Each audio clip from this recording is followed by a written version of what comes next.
dans un des berceaux de l'humanité. Donc on est dans le désert. Et le désert, c'est toujours le mystère, c'est toujours l'éternité. Alula, c'est effectivement un musée à ciel ouvert.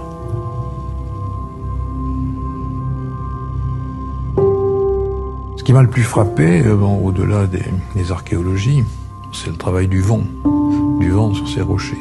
Quand on se promène, on est sidéré. C'est quelque chose que je n'avais jamais vu avec cette précision. Et pour moi, ces rochers et ces paysages-là sont des œuvres d'art, en fait, des œuvres d'art naturelles. Être amené à construire là, c'est une vraie responsabilité. Ce qui est particulier à Chéran, c'est que c'est un paysage vierge. Quand on grimpe un tout petit peu, on découvre qu'avec l'altimétrie, on a des coupes dans le ciel et dans les horizons qui sont très très différentes. Donc mon projet, en fait, il part de là. J'ai comme philosophie toujours de travailler avec ce qui est là. Quand on est contextualiste, ce qui est mon cas, c'est la base. Cette richesse de tout ce qui est là, c'est effectivement ces masses rocheuses, c'est cette inertie, c'est l'eau en dessous. Construire là, c'est approfondir le site, en fait. C'est lui donner une qualité de plus. C'est orienter un regard. Et c'est se servir de tout ce qui est là. Se servir de toutes les qualités qui sont là. Et je pense que là, il y a quelque chose qui est à revisiter dans une modernité qui est habiter le roc.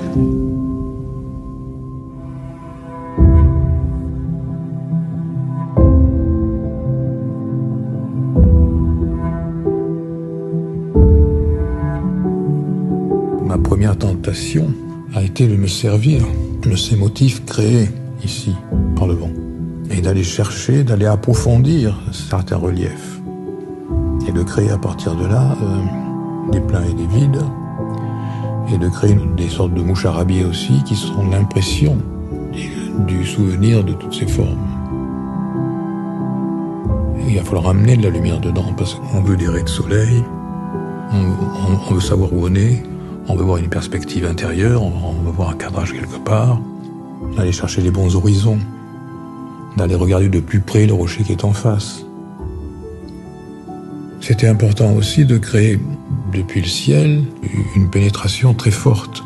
Là, j'ai créé une sphère, en fait, qui est creusée, et à partir de laquelle s'ouvrent des perspectives sur des halls, sur des chambres, mais qui crée aussi une sorte de grand patio intérieur.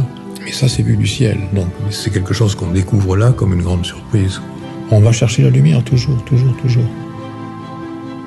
C'est le principe du puits, c'est un puits de lumière, mais enfin, c'est la même chose.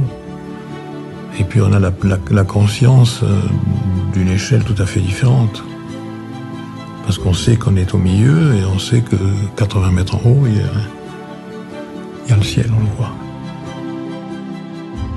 Je crois qu'il y a des conditions là qui sont celles d'une invention. D'une invention qui peut être un mode de vie.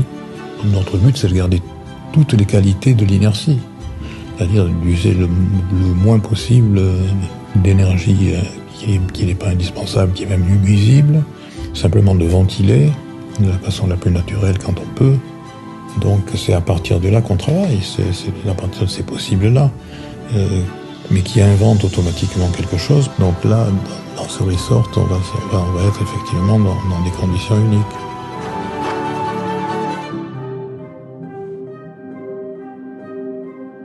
L'émotion, c'est la base de l'architecture et c'est la base de l'art. Donc il est évident que sur ces rochers-là et dans ces rochers-là, il y a quelque chose d'émotionnel.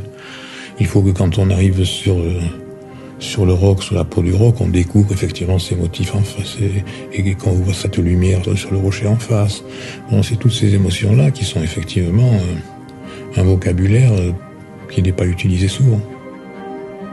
Je pense que chaque architecture a effectivement une raison profonde. Mais là, donc, on est dans une dimension très, très métaphysique.